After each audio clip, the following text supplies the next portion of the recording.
So today we'll be learning how to create a dynamic PowerPoint presentation. PowerPoint presentations can be used for many different things. You can use them in meetings, when teaching someone new, or when trying to get information across to a group of people. So when it comes to PowerPoint presentation, what is it that you know about PowerPoint presentation, Oscar? Yeah, so it's usually a group effort. So before we get started, I want to make sure everyone has either Google Slides or Microsoft Office opened on their laptops. Yes? All right, perfect. Okay, so today these are the components that we are going to be covering when it comes to creating a dynamic PowerPoint presentation. So the first thing we'll be covering are the 7 components of a dynamic PowerPoint presentation. Then we'll be going over the organization of information, slide presentation, and then we'll review a few do's and don'ts of a PowerPoint presentation. Before we move forward, does anyone have any questions? All right, perfect. Okay. So there are 7 key components of creating a PowerPoint presentation. The first key component is going to be the title slide. And in just a few minutes, we'll go into a little more detail of what each component is, but these are going to be the basics. So we have the title slide, our agenda slide, a minimum of 3 topics to cover for each slide, and a minimum of 1 slide per topic. Then we have our key point takeaways, our call to action slide, and then our closing / question slide.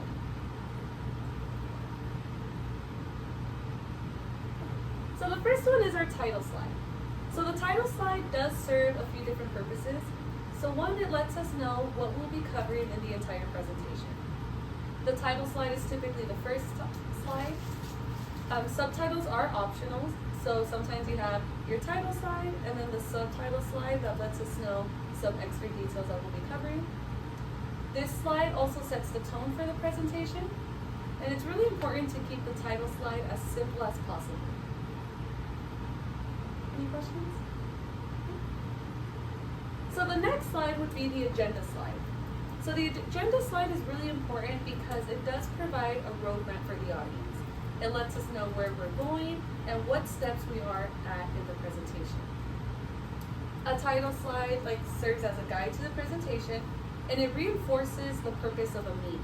It lets the audience know why we're here and what we hope to accomplish. It adds structure.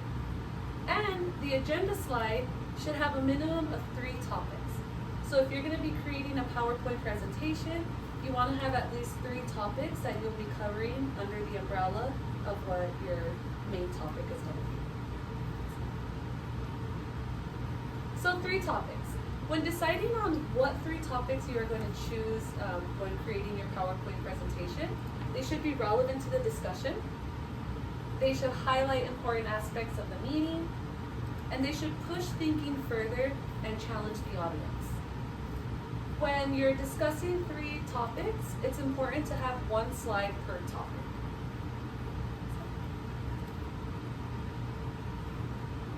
So when you have 1 topic per slide, it does a few different things for us. It keeps it organized, and it helps the audience discuss 1 aspect of the presentation at a time. The audience is more likely to remember key points when you have 1 slide per topic. And it provides organization and clarity for the audience because it lets us know where we're at. The benefit of 1 topic per slide is it doesn't overwhelm the audience with too much unnecessary information all at once. It helps break it into chunks that are easier to remember and easier to manage. Another great thing about the 1 topic per slide is it lets us know where we're going and where we're at to help us, keep the attention of the audience. So the purpose of the key takeaway slide is you want to have at least 2 to 4 key points from our presentation. So the key takeaways, you want to think of it as what you want the audience to walk away from after the presentation. It highlights the main points of the presentation, and it helps reinforce the purpose of the presentation. The call to action slide does serve a few different purposes. So one, it provides next steps, it provides best practices, and it can set expectations moving forward. So typically after a presentation, you want to have something for the audience to either conduct, take with them, or implement. If you're creating a presentation on training, you want the call to action to be how they're going to implement that training in real world situations. So the questions and closing slide, you can do it between 1 or 2 slides depending on the type of presentation you decided to do. A few things that the last 1 and 2 slides can contain. It could be your contact information. So for example, if you created a presentation to sell something to a company, this is where you'll put your website, your social medias, your LinkedIn, email, phone number, address, things like that. If you're presenting a slide for the purpose of training others or teaching others, this is where you will add additional resources for them to review after the presentation and on their own. Or if you're presenting a slide on, for example, a book you wrote, an essay you wrote, that's where you'll have a question and answer opportunity for your audience. So we've covered the 7 components of a dynamic PowerPoint presentation. Next we'll go into, well, before we move forward, do you guys have any questions on the 7 components of a PowerPoint presentation? Okay, what would you say was one of the most important aspects of a PowerPoint presentation? I think the call to action is probably the most important. Provides next steps. Okay. What was the slide that stood out the most to you? One idea per slide principle. Yep, keep it simple. Awesome. What was important to me? Yeah.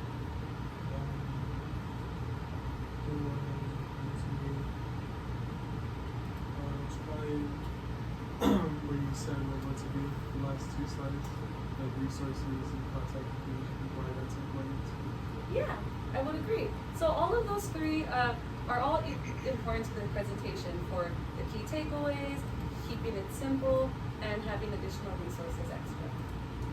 So next we'll be going into organization of information. So a few things that you want to consider when you're organizing your PowerPoint presentation. So the first one would be, does it flow? What that means is, does it make sense for the audience? Is it in a manner that's easy for them to digest and understand? And are the topics easy to follow? So to have a good organization of your information, it's important to know your audience.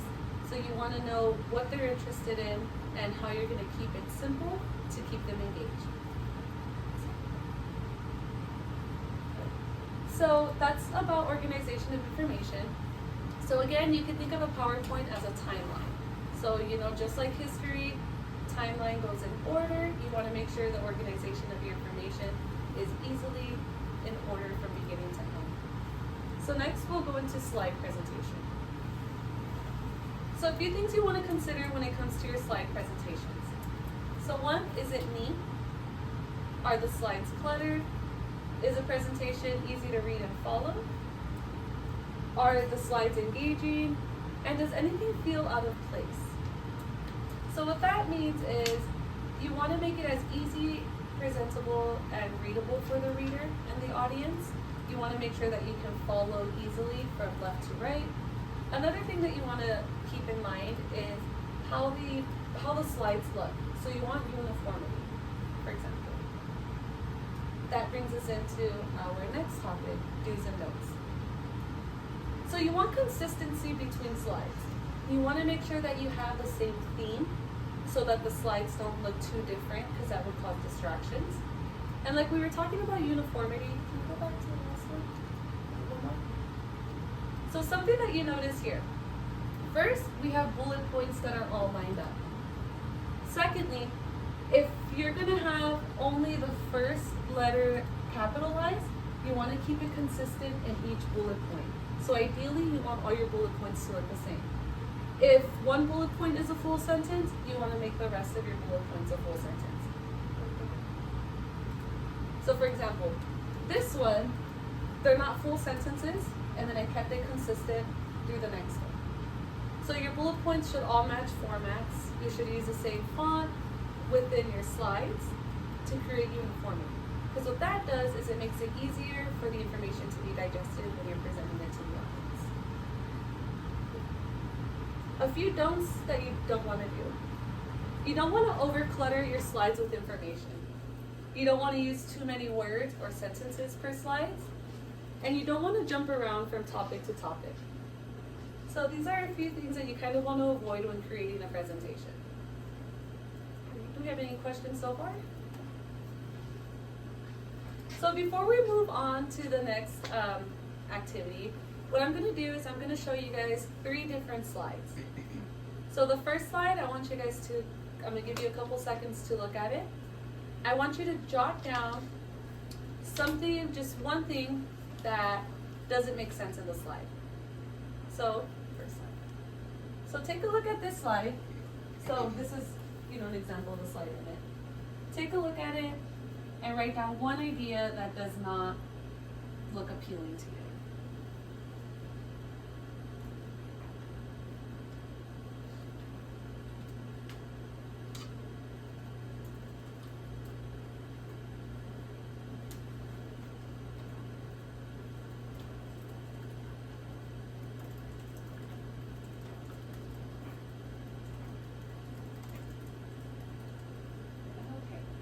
So now that we've had a chance to look at this slide, what's something that stands out to you guys? I think there's too much text. Okay. It's a pretty big paragraph, and it takes away from the graph, which I think is like a focal point of the slide. Okay. What else kind of stands out about this slide? It's a little cluttered, right? Yeah, it's all over the place. So again, like this says, if there's too much written text, it can really take away from the presentation. Because the way you want to think about a PowerPoint slide is you want it to kind of enhance what you're already teaching. So for example, as I'm talking, most of your audience, if they see a slide like this, they won't really be focused on what you're saying. Instead, what they'll be doing is trying to read line per line what's on the slide. Because according to the audience, if it's on the slide, it must be important. So now I'm going to show you guys another example. So just take a couple seconds to take a look at this one.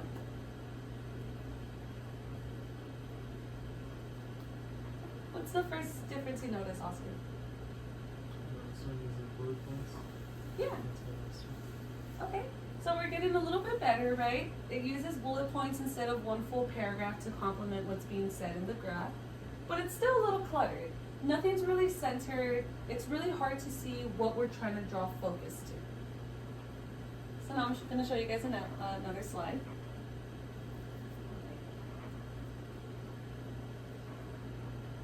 So compare this slide to the previous two. How do you guys feel when you look at this slide? I get a certain point. Exactly, it gets straight to the point. So, for example, if you're trying to show executives where your market's growing, what's changing, you can use a slide to complement what you're saying. This provides a visual to reinforce the information that you'll be presenting. It's clear, it's simple, it's easy to read, and you know what the focal point is. So, practice. What we're going to do next is, I would like you guys to practice making one slide containing the information. So you get to choose. I want you guys to make a slide that has a list or an illustration showing the variety of occupations a college student may have.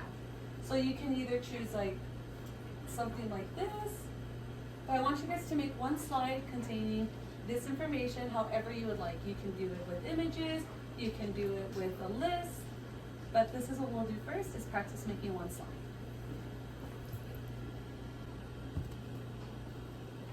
So now we've had an opportunity to practice making a slide. So I noticed a few things about the different slides that we made. A lot of us stuck to the flow, used simple bullet points, and you did a really good job with not overcrowding the information. Okay. So our next practice is, we are going to make, between the three of us, we're going to work together and create a group presentation. So, amongst yourselves, you are each going to decide who's going to make what slide. So your presentation should be on the 4 C's of a diamond. It's going to be about a diamond. So you guys will have to choose who's going to make the slide on the 4 C's of a diamond, who's going to make a slide on where most diamonds are mined, and who's going to make the slide on 3 steps to know before buying a diamond. Along with making these slides, as you guys can see, this information is kind of out of order the way I presented it. So amongst yourselves, you're going to work together and decide who's going to take which slide and which order you're going to put it in. Which one's going to go first, second, and last. Okay, so we can go ahead and get started.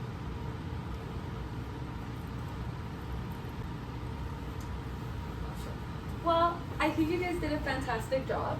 Oscar, you did a really great job with listing out what the 4 C's of a diamond is and doing the research on that. Teresa, you did a great job with making your slide on where most diamonds are mined. And Abhishek, you did a really great job listing the 3 things to know before buying a diamond. The way you put the order of the slides was also very great. Because like I mentioned, this order didn't make sense. So I'm really proud of the order you guys decided to do. You started with where most diamonds are mined, because I feel like that is the most important thing. So you guys were right with putting that one first. Because you know, before you buy a diamond, you want to know where they come from.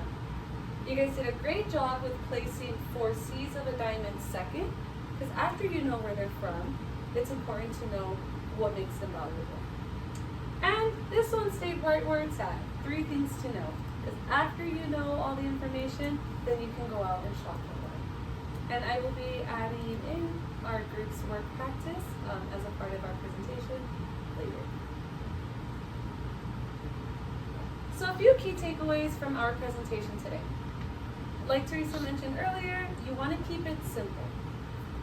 You want to keep it clear and consistent in between your slides. You want to engage the audience by pausing and asking questions and making sure there's no gaps. And a PowerPoint presentation should complement your presentation. So everything on the slide should not be everything you're saying. It should complement what you're showing and what you're speaking on, kind of as a reference for when you're talking. So a few calls to action. The first thing we're going to do is create a PowerPoint presentation following the checklist that we referenced above, and I'll give you guys written copies of it so you can follow it. And you're going to choose a topic of your choice. So you're going to choose a topic and create a presentation following the model that we just reviewed. Next slide. And I will keep this up for reference as you guys work on your PowerPoint presentations. So again, creating a PowerPoint presentation, the title page, an agenda with a minimum of 3 topics, 1 slide per topic, your key takeaway slide, your call to action slide, and your questions and closing comment slide. So you guys have about 20 minutes to complete your presentations, and then we'll check back in once we finish. Alright, so now that you've all had an opportunity to play with the PowerPoint presentation, can you please begin with sharing with the class what your presentation was on? I made mine about cheese. About cheese, okay. So you see you can make a presentation on anything. Oscar, what was your presentation on? That was on the history of cars. The history of cars, fantastic. And Teresa, what was your presentation on? Different types of cowboy boots. Different types of cowboy boots. So as you see, you can follow this model to make a presentation on just about anything. And that's the beauty about creating a dynamic PowerPoint presentation using the 7 key components of a presentation. Now before we finish, do you guys have any questions? Alright, so I just want to say thank you guys again for participating, and I hope that you're able to take away some key points of how to create a dynamic PowerPoint presentation.